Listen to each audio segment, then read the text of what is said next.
You wake up to a hum. A light blinks once.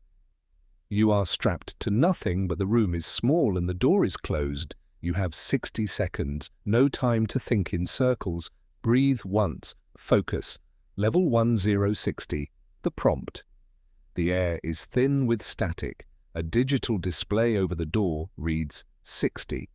You test the handle. It doesn't budge. You smell coffee, faint and stale. A table, a chair, a wall clock, frozen at 11:11. Scan the room in 3 beats, left, right, center.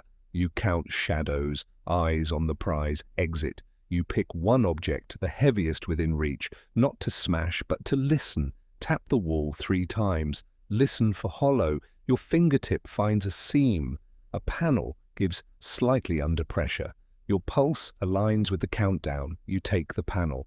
Inside, wires like veins. One wire is frayed and taped. A small lockbox sits under the wires, ticking softly. You have 60 seconds. Level 2, 0:45. The clockwork. Mindset, adrenaline makes your hands bark. You make decisions like a surgeon, cut noise from the room. You prioritize escape, not curiosity. The lockbox is the obvious distraction. Ignore it for now. The wires run to the door mechanism. You trace them with the tip of your finger. One is warm. Electricity says danger, but also logic. You need a tool. Your eyes find a pen. You snap it in half. Metal rod.